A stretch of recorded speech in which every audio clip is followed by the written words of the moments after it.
Noong nakarang taon, pinalalim natin ang ating commitment sa mas magandang pagbibigay ng serbisyo sa ating komunidad.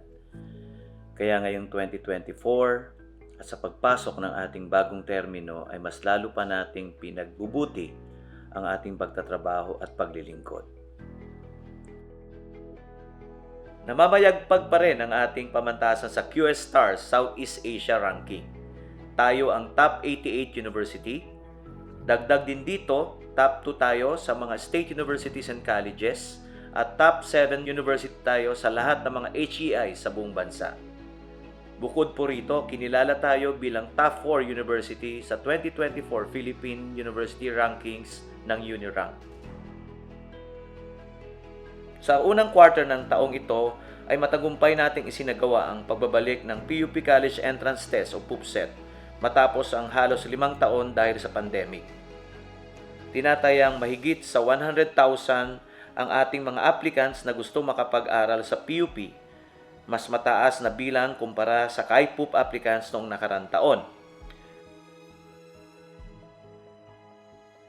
Patuloy rin po ang pagsisikap natin kasama ang Quality Assurance Office na mapataas pa ang accreditation levels at may siguro ang Certificate of Program Compliance o COPCs ng ating mga academic programs.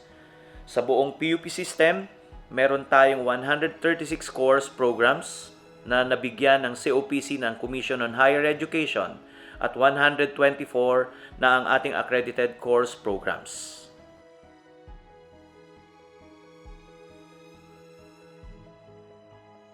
Nanatili pa ring mataas ang ating licensure examinations performance, lagi nating nahigitan ang national passing rate, dahilan para mapabilang tayo sa mga top performing schools sa buong bansa. Dagdag din sa list of achievements natin ay ang first quarter ng ating mga scholar ng bayan na top-notcher sa kani-kanilang mga licensure examinations.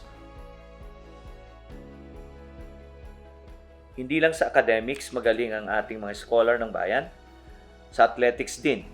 Noong January 2024, overall champions ang PUP sa ginanap na 25th University Games o Unigames sa Dipolog City, Zamboanga del Norte. Pinakita rin ng ating mga mag-aaral ang kanilang talent sa sining dahil nakakuha ang sintang paaralan ng mga parangal sa 11th Philippine Association of State Universities and Colleges National Capital Region Culture and Arts Festival para sa music,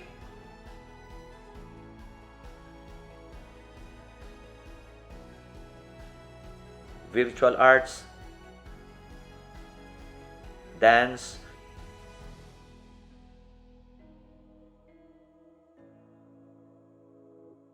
dramatic arts,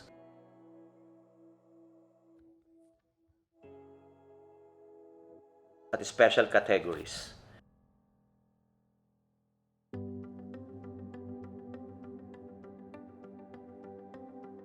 Patuloy po ang ating partnership sa mga institusyon kagaya ng Department of Science and Technology, Science Education Institution, COLAS Rail, at iba pang partners para mabigyan ng mas maraming academic, scholarship, internship, at employment opportunities ang ating mga scholar ng bayan.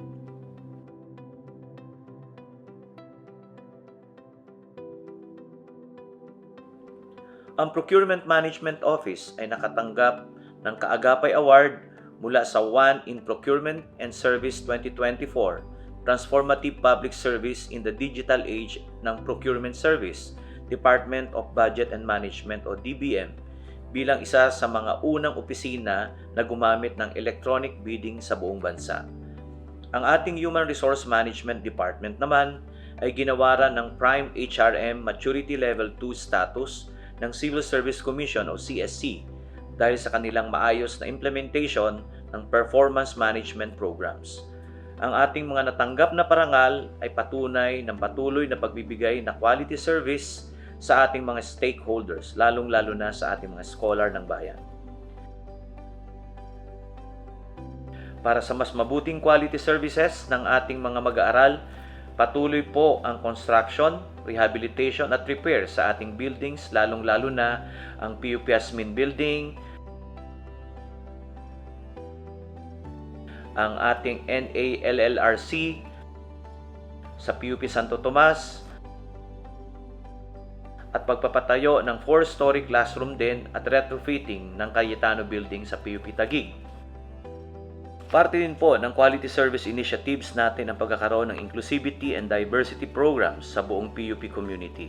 Kaya nagsagawa ng SOGI training ang HRMD sa unang ka-PUP at ang Gender and Development Office ng Serbisyo para kay WANA para mapalawig pa ang gender discussion sa lahat ng sektor at mapaigting pa ang pag-unawa at kaalaman sa pagprotekta ng karapatan ng bawat isa.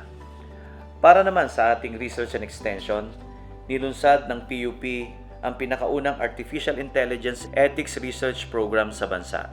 Layunin ng programang ito na makabuo ng AI guidelines para sa responsableng paggamit ng AI sa ating bansa.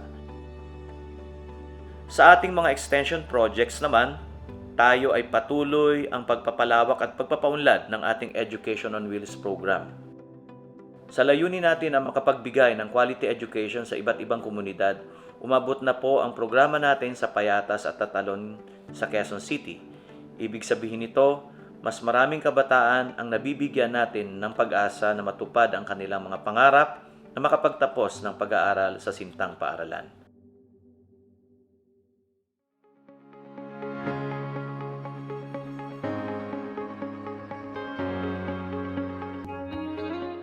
Plano ko po talaga bumalik na po sa school this year. Sabi ko sa mga sarili ko na gusto ko namang makapag-aral muli. Hanggang sa maging makilala ko Education on Wheels dahil na project pala siya ni President Manuel M. Muhi. Sobrang nakakagalak. Sabi ko, hindi to basta-basta opportunities lang. Talagang ginagrab ko na talaga siya. Kasi kung bakit, yung Education on Wheels, siya na yung lumalapit dito para sa barangay natin, sa komunidad namin.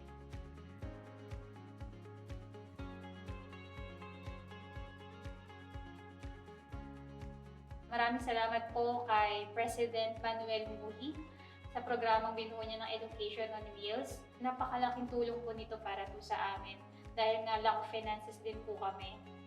And especially din po sa bumubuo po nito sa mga barangay, sa mga faculties na bumubuo nito. Napaka-thankful po kami talaga.